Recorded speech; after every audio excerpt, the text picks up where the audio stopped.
Programa que es traído a usted en este mismo horario todos los lunes, miércoles y viernes por el pastor Natividad Ramos. Puede escribirnos a radioadoración@hotmail.com o envíenos un texto al 704-634-6706. Escuche Tendencias de nuestro tiempo.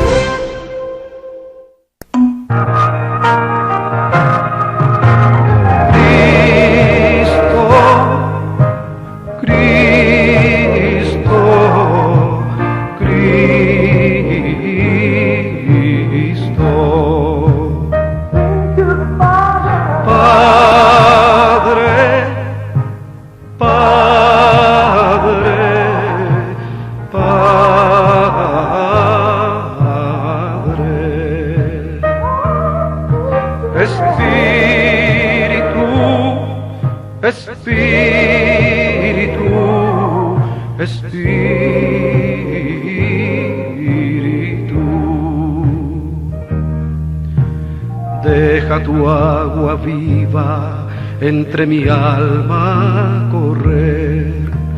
Deja tu Espíritu Santo que tome control de cada situación que cause confusión. Todas mis aflicciones yo entrego a ti.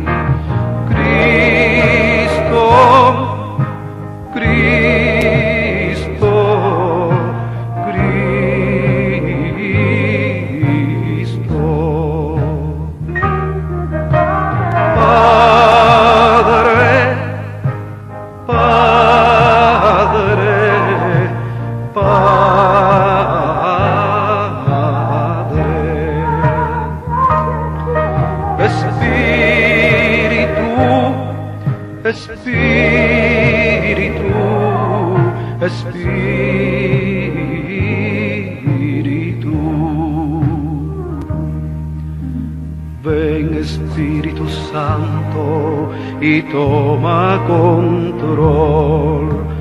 Tómame en tus brazos, borra mi temor.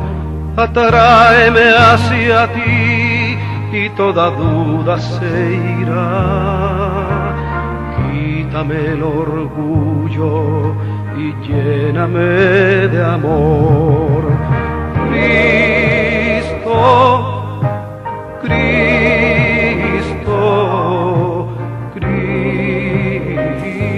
Les saludamos en esta linda mañana, día miércoles. Un placer, un gozo de que usted también se encuentre con nosotros para escuchar la bendita palabra. La palabra siempre llega a tiempo y agradecemos a su vida que también le da a usted el espacio y el interés también espiritual para su alma, para ser edificado sobre el fundamento de ya que los apóstoles y profetas del antaño hicieron por cada uno de nosotros, pero siendo la principal piedra del ángulo nuestro Señor Jesucristo. Le damos gracias a usted que es parte de esta enseñanza que el pastor Natividad Ramos desde la ciudad de Monterrey, siempre nos apremia con escuchar esta bendita palabra del Señor. Así es que vamos a escuchar al pastor Natividad, ya que estamos con la primera carta a los Corintios capítulo 15, y esta no será una excepción. Que Dios bendiga su alma, su espíritu, y que nos fortalezca cada día más. Pastor, muy buenos días. Le damos la bienvenida una vez más a este programa de Radio Oración 1500 aquí en la ciudad de Winston-Salem, en Carolina del Norte. Muy buenos días, pastor. Muy buenos días, hermano Isaí. Pues gracias a Dios por este privilegio que nos concede esta mañana de poder reflexionar sobre la palabra y agradecerle su apoyo, su fortaleza, y esperamos, como siempre, ser una bendición, que nuestra participación sea verdaderamente una riqueza.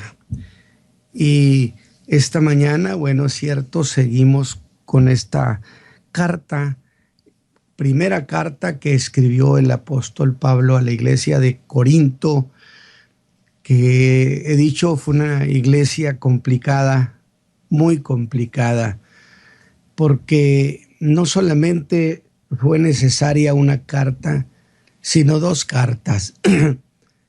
De tal manera que yo siempre decía, y lo comenté quizá en alguna ocasión, que me quedaba la duda de si esa iglesia se hubiera corregido, porque la carta segunda, de la que vamos a entrar pues ya la próxima semana, si Dios nos concede, implica que todavía seguían los problemas. Sin embargo, leyendo yo en alguna ocasión algún comentario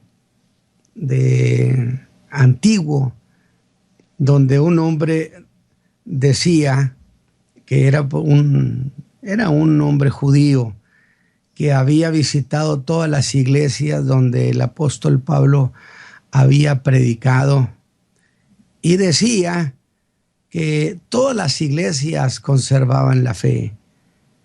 Y esto a mí me alegró mucho porque ratifica que el trabajo en el Señor no es en vano. Dios le dio fruto al trabajo del hermano Pablo, que luchó tan duramente, denodadamente, contra la intriga que se había lanzado sobre esta iglesia.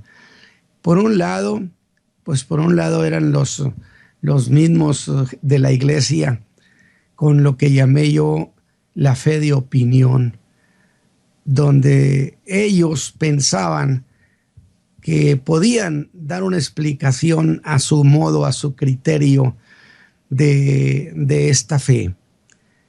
Y por otro lado, pues llegaron otras corrientes que venían del paganismo y otras más que venían de los judaizantes, desmintiendo al apóstol Pablo. Entonces, por eso decía yo que a mí me llamaba mucho la atención 2 cartas y en qué quedó todo eso. Pero gracias a Dios, porque de alguna manera Dios nos hace saber o nos da una apertura de la historia para que podamos descubrir gozosamente que el trabajo que hizo fue extraordinario y que logró poner en ruta otra vez a esa iglesia. Así que gracias a Dios por esta versión de alguien que escribió. No voy a entrar en detalles. Pero esta mañana, vamos a seguir en esta carta del apóstol Pablo. Y con esta carta, con este mensaje, yo quiero terminar o dar por terminado este capítulo 15, y también quiero que me sirva de puente para entrar a la segunda carta en el próximo mensaje. Y voy a leer en el capítulo 15, versículos 50 al 58. Esto empero digo, hermanos, que la carne y la sangre no pueden heredar el reino de Dios, ni la corrupción hereda la incorrupción. Y aquí os digo un misterio: todos ciertamente no dormiremos, mas todos seremos transformados. En un momento, en un abrir de ojo, a la final trompeta, porque será tocada la trompeta, y los muertos serán levantados sin corrupción, y nosotros seremos transformados. Porque es menester que esto corruptible sea vestido de incorruptible, y esto mortal sea vestido de inmortalidad. Y cuando esto corruptible fuere vestido de incorrupción, y esto mortal fuere vestido de inmortalidad, entonces se efectuará la palabra que está escrita: sorbida es la muerte con victoria. Es un pasaje de Isaías precisamente allá por el capítulo 25. ¿Dónde está, oh muerte, tu aguijón? ¿Dónde, oh sepulcro, tu victoria? Ya que el aguijón de la muerte es el pecado y la potencia del pecado, la ley. Mas a Dios gracias que nos da la victoria por el Señor nuestro Jesucristo. Por eso a este mensaje yo le llamaría gratitud a Cristo por su triunfo sobre la muerte. Así que, hermanos míos amados, estad firmes y constantes, creciendo en la obra del Señor siempre, sabiendo que vuestro trabajo en el Señor no es en vano. Y efectivamente, vuestro trabajo en el Señor no es en vano. Muy bien, mis hermanos, pues hemos visto cómo esta cuestión de la resurrección, en el que yo he presentado esta cuestión. Los corintios no estaban negando que Cristo hubiera resucitado, pero a él lo ponían en un apartado distinto. Es decir, si él resucitó, es por tratarse de quien se trata, por ser quien es él. Pero eso es muy diferente a que el resto de los muertos tengan que resucitar. Es decir, Cristo sí resucitó, pero no habrá resurrección masiva, ni de creyentes ni de no creyentes. Sencillamente no hay nada. Y esto, por supuesto, implicaría, usted diría, bueno, ellos creen en la resurrección de Cristo. Sin embargo, yo decía que el error avanza a veces silencioso. Entonces llega aparentemente de una manera en que no es agresiva a una cuestión fundamental o básica. Es decir, no estaba agrediendo la doctrina de la resurrección de Cristo, sino estaba diciendo que los demás no. O sea, Cristo sí, los demás no. Que yo he dicho, no es posible por el planteamiento de Pablo que dice, Cristo sí, los demás sí. Si Cristo no, entonces los demás no. Pero el apóstol ha usado una idea, porque he dicho que él no era un pragmático. Y un pragmático es aquel que resuelve un problema para corto plazo. Bueno, mientras tanto yo hago esto y se compone la cuestión. No, el apóstol Pablo pensaba a distancia y decía, es que esto se tiene que resolver de manera total, permanente, para que ni ahora ni a largo plazo esto vuelva a suceder. Esa es justamente la diferencia estratégica del apóstol Pablo, que a veces no se observa. Pero el apóstol Pablo, escaló. Primero se apoyó en que él les enseñó la resurrección de Cristo, que Cristo se le enseñó a él, que es lo que los apóstoles predicaban, que luego hay testigos que todavía vivían, y luego apela a las Escrituras como el testigo de calidad. Dice, así está escrito. Por otro lado, tendríamos que pensar que el Señor Jesús hizo una doble declaración en Juan 5. Dijo allí que el Señor Jesús declaró acerca de él que un día los muertos se levantarían oyendo la voz del Hijo del Hombre. Pero también había dicho que él se levantaría al tercer día. Entonces son dos declaraciones que el Señor Jesús hizo de manera categórica. Yo me voy a levantar al tercer día, y los demás, cuando yo les hable, se tienen que levantar. Y si Cristo no resucitó, entonces Cristo fue un engañador. porque no resucitó como él lo dijo. Y por consecuencia, la declaración de que los muertos se levantarían sería un engaño sobre engaño. Pero si lo primero fue cierto, es decir, que Cristo se levantó entre los muertos, lo segundo necesariamente tiene que ser muy cierto. De tal manera entonces que estamos en un punto donde el apóstol Pablo está cuestionando y estableciendo las dos cosas. Una, que los muertos resucitarían, todos, porque Cristo resucitó. Y su resurrección era la garantía que los muertos habrían de resucitar. Es una lógica muy preciosa. Y dijo, si Cristo no resucitó, bueno, pues vana es entonces nuestra predicación y estamos todavía en nuestros pecados. ¿Por qué razón? Bueno, porque si Cristo no resucitó, definitivamente entonces si lo que dijo no es cierto de que habría de resucitar, ¿por qué iba a ser cierto de que me perdonaba los pecados? Vana vuestra fe. Porque si detrás de todo esto decimos que hay una realidad, que no hay una realidad, pues entonces no hay una resurrección.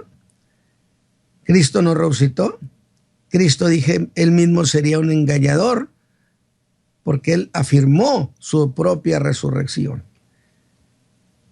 De tal manera que lo que él había dicho lo cumplió y se convirtió en algo digno de confianza.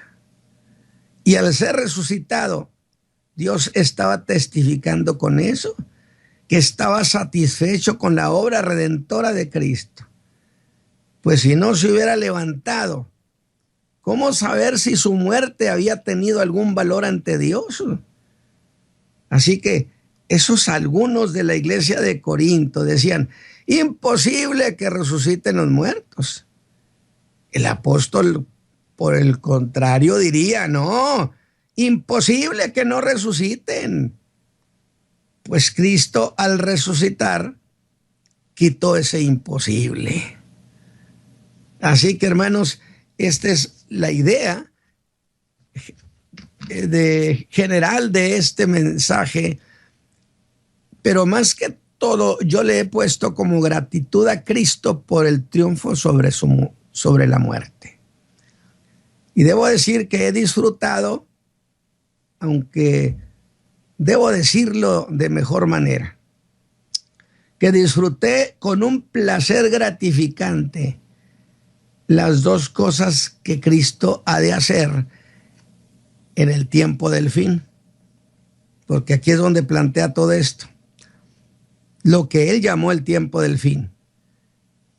Y para decirnos lo que hará, echó mano de dos declaraciones enigmáticas, oscuras, difíciles, pero muy interesantes. Una, porque dijimos nosotros que entonces Cristo cumplirá todo y vendrá un día en su segunda venida a establecer su reino. Y una de las cosas que dice el apóstol Pablo es que ese reino que Cristo establecerá, un día lo habrá de entregar a Dios y Padre. Grave eso. Que lo entregará a Dios y Padre. La otra, que después de haber sujetado todas las cosas, él mismo se sujetará a Dios. Y estamos hablando de Jesús el hombre, porque él regresó a su Padre y él regresará a la tierra en calidad de Jesús el hombre. Así es, no en calidad del verbo de Dios, porque tendríamos un conflicto, que Dios no se sujeta a Dios. Pero entonces, ¿quién se sujetará al Padre?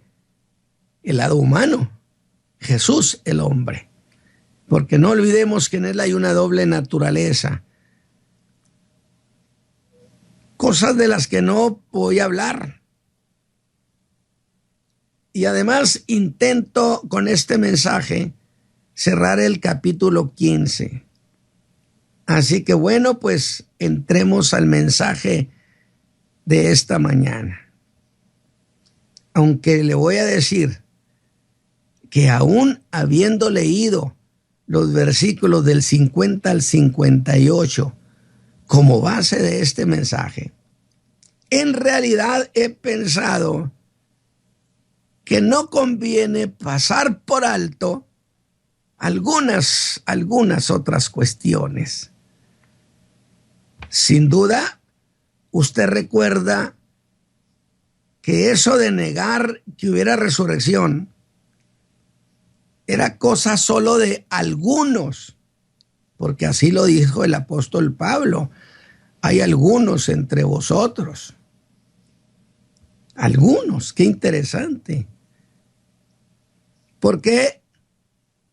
Porque resulta que cuando Pablo dejó la iglesia para seguir con su ruta misionera, pues muchos siguieron creyendo y convirtiéndose a Cristo. Muchos otros seguían creyendo tal y como el apóstol había enseñado. Incluso creo saber quiénes eran los hermanos que creyeron cuando el apóstol fundó la iglesia. Pero el apóstol se fue. Hay que pensar eso. Y después de que él se ha ido, muchos otros vinieron a la fe, se agregaron a la iglesia. Bueno, esos que habían llegado después, porque se descubre que en realidad había un gran sector que no estaba en contra de Pablo, pero había algunos, los que habían llegado después, que no conocían a Pablo o no sabían cómo había enseñado el apóstol. Esos algunos que dice Pablo, ahora era cierto que no fueron enseñados por el apóstol, pero debieron ser enseñados por la iglesia, los hermanos que habían conocido la enseñanza. Sin embargo, los hermanos de la iglesia de Corinto cometieron el error de dejarlos pensar algunas cosas a su arbitrio, a tolerar esos supuestos puntos de vista. No haga eso la iglesia que está establecida en la fe. Norme los criterios de los nuevos. De donde nació la llamada fe de opinión, que es tan prolífica el día de hoy en la iglesia contemporánea. Por eso en el versículo 34 dice que esos algunos no conocían a Dios. Fíjese, o sea, no conocen estas cosas. Y que se los decía a los hermanos de Corinto para vergüenza de ellos. Oiga, qué interesante. A ustedes, hermanos, que sí conocen la doctrina, se los digo para que les dé vergüenza. Y entre esos algunos es donde se dio el rechazo a la resurrección, no de Cristo, sino a la resurrección masiva. Y yo digo, lo he explicado, si no hay resurrección, pues entonces los pecadores nunca serán juzgados y la justicia divina pues se verá burlada. Y los que hemos creído las promesas del Señor pues no se cumplirán y sería un fraude. Pero ¿de dónde sacaron esa versión de que no había resurrección? Tenga esta pregunta en su mente, porque de eso nos hablará el apóstol. Pero ahora vea esto. De esos algunos salió otro grupito muy novedoso que fue más lejos. Es que siempre pasa eso, incuban, y de ellos sale otro y otro grupito que tiene también su propia versión. Este es un grave cáncer en la iglesia de Cristo. Y estos empezaron a bautizarse por los muertos. Es decir, fulano murió, mi padre murió, no fue bautizado, me bautizo por él. Pero de ello dijo el apóstol, ¿qué van a hacer los que se bautizan por los muertos si en ninguna manera los muertos resucitan? ¿Qué sentido tiene si no tienen futuro los muertos? Estos se bautizaban a nombre de quienes habían muerto sin haberse bautizado. Les dice, ¿para qué hacen eso si estos no resucitarán? Ve usted el acto estratégico del apóstol. Estos se bautizaban a nombre de quien había muerto sin ser bautizado. Y les dice, ¿para qué hacen eso? Pero debo hacer una precisión. Que por el hecho que el apóstol diga que para qué se bautizan por los muertos si no creen que hubiera resurrección, el apóstol ha mencionado esa práctica y al hablar de este caso lo hace de frente a la resurrección y lo hace hablando de dos casos que se resumen en una pregunta que es esta. ¿Qué se gana con hacer las cosas que ustedes hacen? Uno, los que se bautizan a nombre de los muertos. Luego, de ninguna manera el apóstol aprobaba tal práctica. Porque hay que ver las cosas que el apóstol rechazaba también categóricamente. Pero ese no es el punto, sino más bien, al buscar el apóstol señalar lo absurdo de lo que hacían y lo vano de semejante práctica. Y otra vez, guarda esta idea, el apóstol habla de las cosas que se hacen y que son sin ganancia, y de las cosas que se hacen en las que sí hay ganancia. Esa es la cuestión. Pero volviendo a ese bautismo de los muertos, hay muchas interpretaciones. Le voy a decir alrededor de 30 sobre el cómo se hacía ese bautismo, cosa que en lo personal a mí no me interesa el cómo se hacía. Y hablaré de eso porque considero que lo importante era señalar los absurdos en que la iglesia se cae cuando se dejan las doctrinas básicas de la fe y la mente vuela ágil. De tal manera, no se cree en las cosas que tienen sentido, pero se llega a creer, los hermanos de las iglesias, en las cosas más insensatas, las más absurdas. Esto lo estamos viendo. Y es cuando al hablar de las cosas en las que nada se gana y todo se pierde, logra la ocasión para hablar de otro que pudiera calificar como otro sinsentido, absurdo, hipotético. Y es cuando habla de los riesgos que él corre todo el tiempo por predicar a Cristo. Y les dice en el verso 30, y entonces, ¿por qué peligramos a toda hora? Ha introducido el apóstol en su argumento la figura del peligro, del hacer cosas de alto riesgo. ¿Qué sentido tiene que yo exponga mi vida a causa de la audacia y atrevimiento con que predicaba Cristo, desafiando todo peligro. Pues la persecución en ese tiempo había empezado a arreciar bajo el emperador Nerón. Y lo que sí parece más razonable de peligro es que el bautismo por los muertos era cosa pública y muy notoria, que causaba que el que no lo practicaba sufriera el martirio.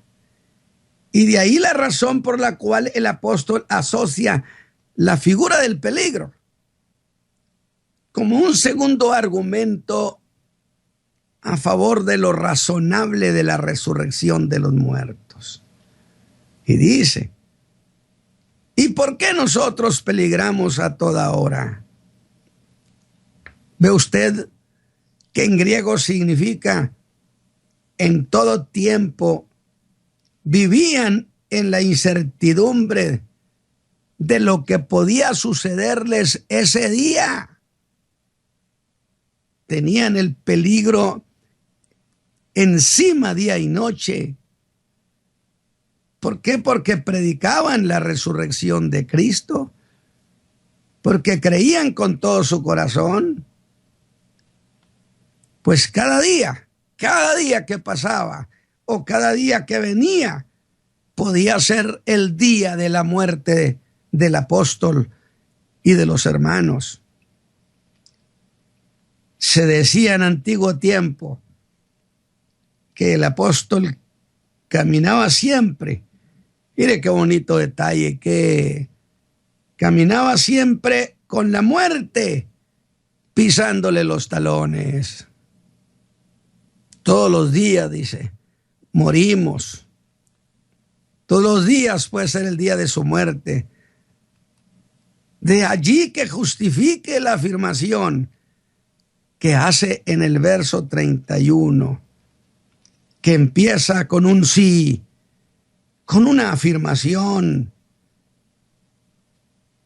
que se lee de esta manera: sí, por la gloria que en orden a vosotros tengo en Cristo Jesús, Señor nuestro, cada día muero. Note ese cada día muero, que ha sido parafraseado de esta manera: no hay día que yo no esté al borde de la muerte.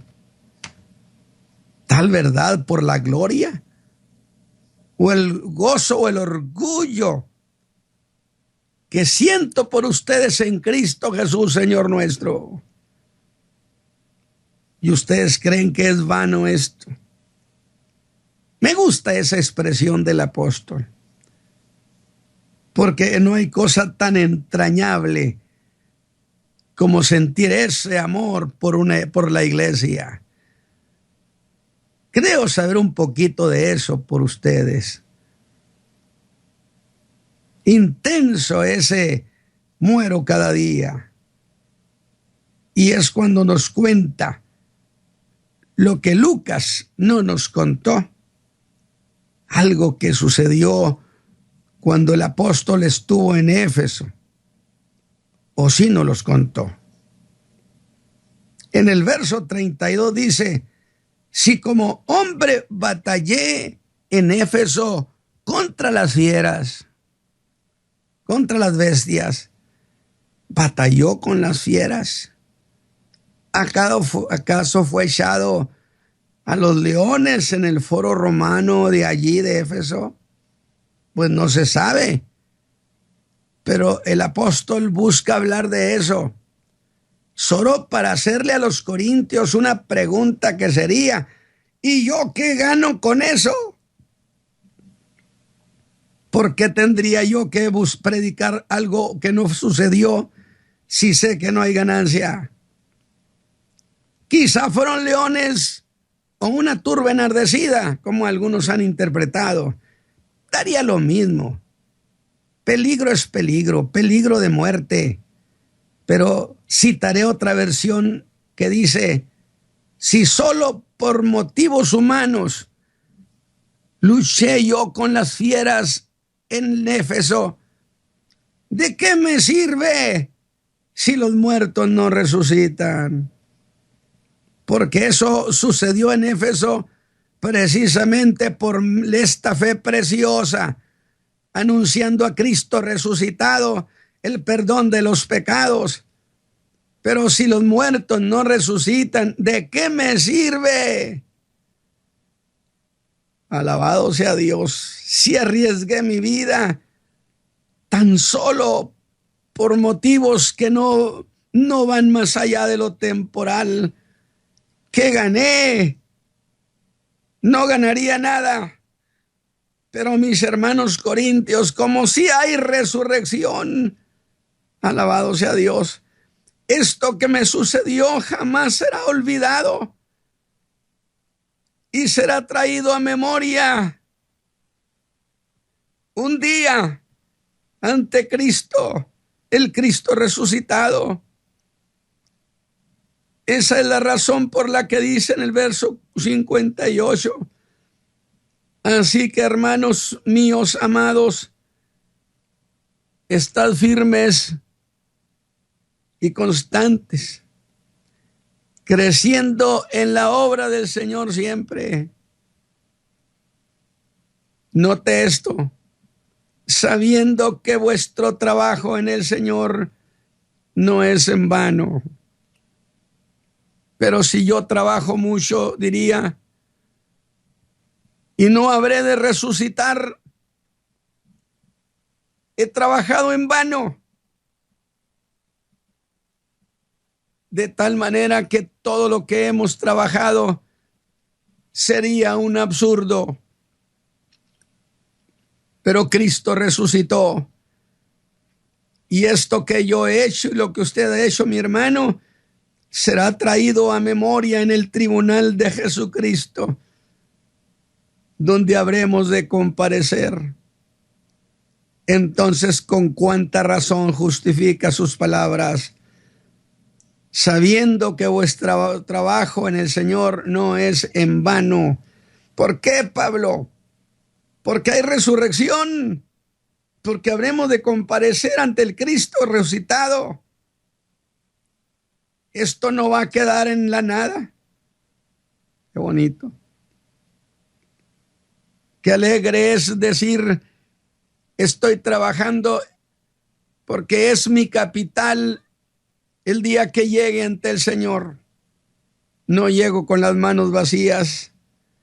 Y creo que a eso el Señor Jesús le llamaba, hacer tesoros allá. De lo que es sin sentido. Lo que hago tiene razón y sentido, diría Pablo. Y como sí hay resurrección, entonces sí ganamos. Alabado sea Dios. Sí tenemos ganancia con lo que hacemos. Y termina este capítulo con la frase, en el Señor nada es en vano. Por eso, a mí me alegra mucho cuando una vez puse atención en el libro de Apocalipsis mientras leía un pasaje, donde dice que nuestras oraciones son guardadas en una copa, donde están las oraciones de todos los santos, las oraciones de los hijos de Dios. Unos estaban en la soledad del desierto, otros en prisión, otros siendo perseguidos.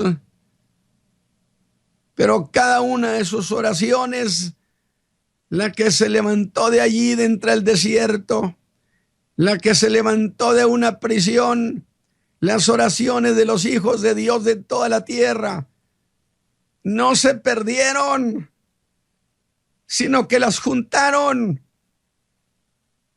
de tal manera que nuestras oraciones han sido juntas con las oraciones de todos los hijos de Dios, de todos los siglos, de todos los tiempos, a los cuales dice que les echarán incienso y habrá gran conmoción en la tierra. Alabado sea Dios. Ni siquiera nuestras plegarias se perdieron. En el Señor nada es en vano, dice Pablo. Nada es sin sentido. Por eso he dicho que Cristo es ilusión, es futuro, es motivo precioso. Si no tuviéramos frente a nuestros ojos estas esperanzas, qué pobres serían nuestras ilusiones. Pero tenemos alegría porque Él es motivo. Y tengo que decirlo emocionado. ¡Qué gran declaración! Y agrega, y será mi gloria en Cristo por lo que hice por Él. Si no hay resurrección, todo el peligro que corrí no sería más que una cosa ridícula y tan absurda como los que se bautizan por los muertos. Alabado sea Dios. Pablo está sentando un precedente precioso. No, señores, nada es en vano, pero avancemos. Ahora el apóstol introduce una nueva cuestión que nos hace, como siempre, decir, y esto que tiene que ver con lo que está diciendo sobre la resurrección de los muertos. Pues dice, no erréis, las malas conversaciones corrompen las buenas costumbres. Pero notó que no salté la última parte del verso 32, o me salté, mejor dicho, la última parte del verso 32, donde dijo, si los muertos no resucitan, pues comamos y bebamos que mañana moriremos. ¿Sabe qué ha hecho el apóstol? Y que nos explica que en eso que las malas conversaciones corrompen, él sigue hablando de lo mismo. Digo, qué interesante. Ha puesto a descubierto esas ideas de que los muertos no resucitan.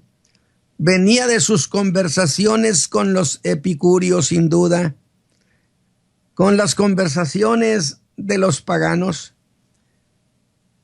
Y note que el apóstol no dice que las malas compañías corrompen las buenas costumbres, sino las malas conversaciones. Alabado sea Dios. Estamos diciendo, pues, ¿de dónde habían sacado estos todas las cosas? De esas conversaciones. No eran amigos de esas gentes, no se mantenían con ellos, pero conversaban. Y Pablo dijo, las malas conversaciones corrompen.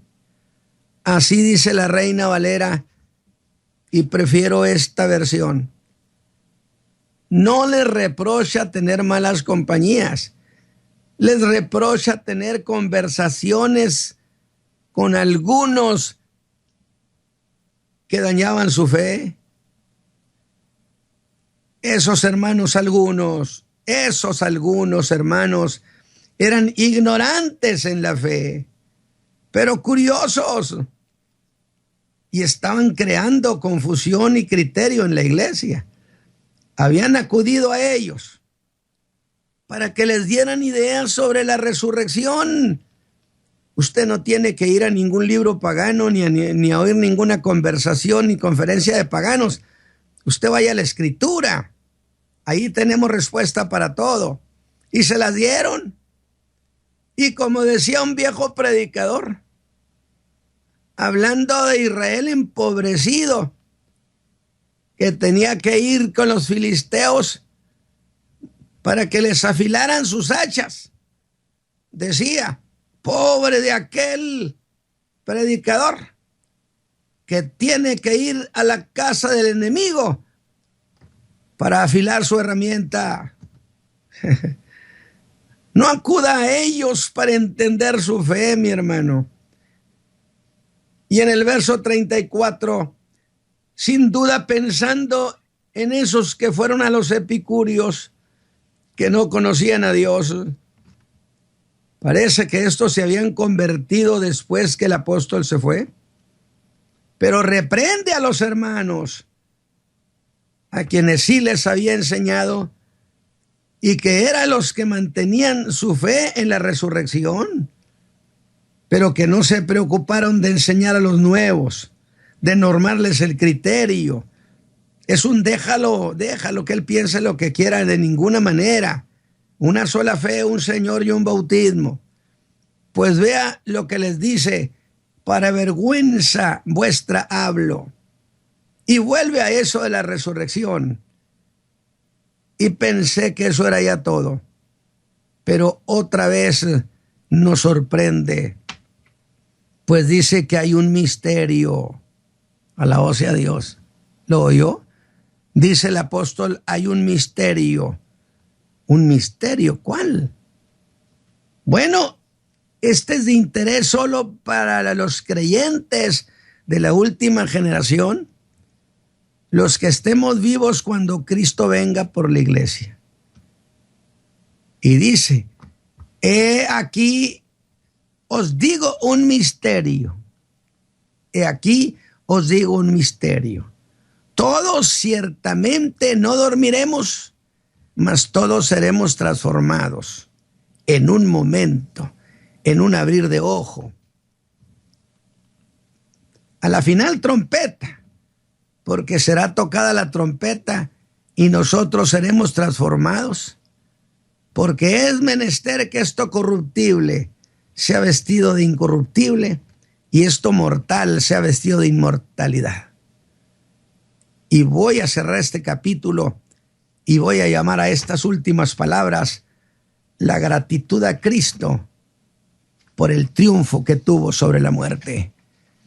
Porque dice la Escritura que cuando Él venga, en un abrir de ojo, es decir, yo lo siento como en la parte más pequeña en que pudiera subdividirse el tiempo, ya estamos con Cristo Jesús. Los muertos ya han resucitado. Y no se viene con los hermanos a Jerusalén. Los levanta y los recibe en los aires. El Espíritu Santo levanta a los creyentes y los entrega a Cristo en los aires para que estemos para siempre con el Señor. En el arrebatamiento de la iglesia, Cristo no viene a la tierra. Que Dios los bendiga, mis hermanos, y yo espero que esto haya sido una bendición. Y gracias al Señor Jesús por vencer a la muerte, el último enemigo a vencer. Que Dios les bendiga, hermano Isaí. Bueno, gracias a usted también, pastor, por esta enseñanza tan maravillosa de la victoria en la resurrección en Cristo Jesús. Es un gozo que nosotros seamos parte de esa resurrección cuando, pues, digamos, María, las mujeres fueron y no encontraron más el cuerpo de Cristo en ese lugar, y hasta el día de hoy se sigue predicando. Y gracias, pastor, por esta enseñanza que nos edifica, nos consuela, y sabemos que es una resurrección que los que estamos en Cristo, aquellos que partan a la eternidad, y si Cristo no ha venido, pues tenemos la seguridad de que se van a levantar en aquel día, porque Cristo fue las primicias efectivamente de esta resurrección maravillosa. Y es un evangelio que se predica en todos lugares, en todas las lugares donde se pronuncia Jesucristo. Esa es la calidad que tenemos aquellos que hemos aceptado este evangelio poderoso, un evangelio que los apóstoles y profetas lo predicaron, y estamos aquí también para seguir predicando. Los profetas anunciaban y anunciaron el nacimiento, pero también la muerte, como Isaías, y yo creo que hasta el día de hoy es algo fuerte, es una doctrina que nos caracteriza, que tenemos una resurrección, ya que Cristo, siendo la primicia, lo hizo por nosotros. Ya regresamos en un momento más. Le agradecemos al pastor Natividad Ramos por esta enseñanza del capítulo 15 de la primera carta a los Corintios.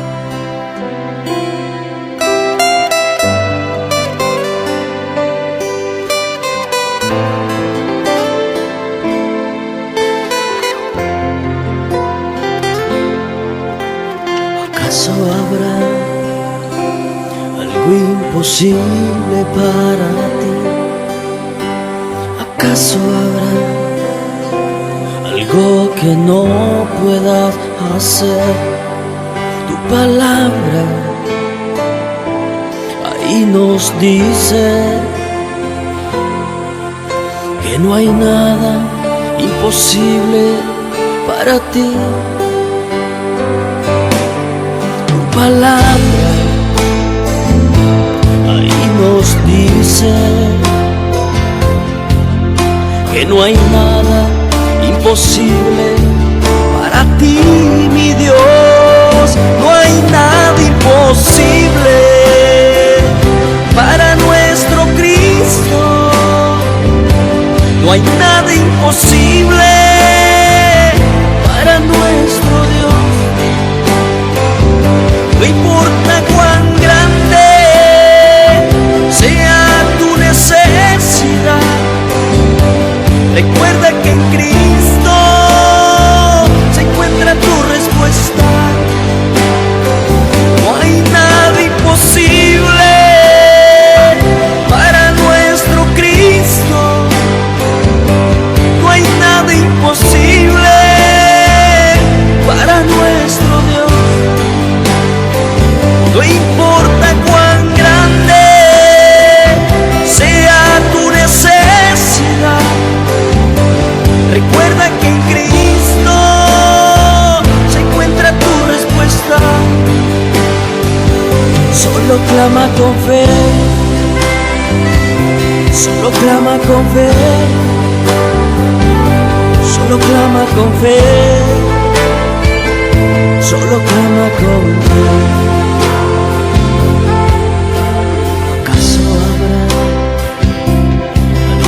Imposible para ti. ¿Acaso habrá algo que no pueda hacer? Tu palabra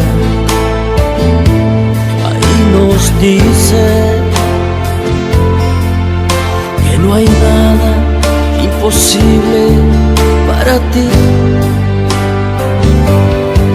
Tu palabra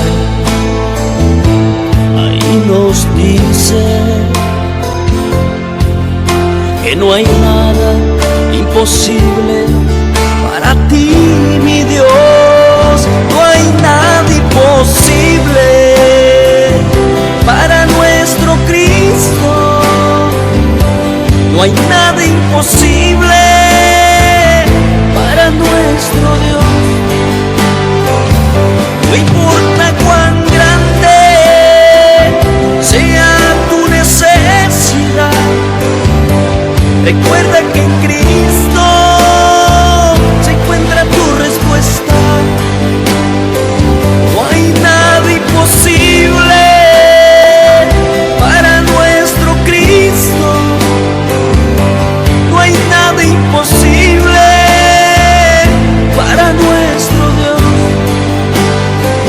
No importa cuán grande sea tu necesidad, recuerda que en Cristo se encuentra tu respuesta. Solo clama con fe, solo clama con fe,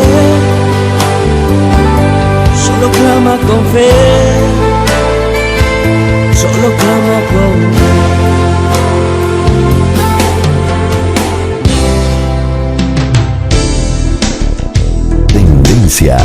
De nuestro tiempo. Programa programa que es traído a usted en este mismo horario todos los lunes, miércoles y viernes por el pastor Natividad Ramos Ramos. Puede escribirnos a radioadoración@hotmail.com o envíenos un texto al 704-634-6706. Escuche Tendencias de nuestro tiempo.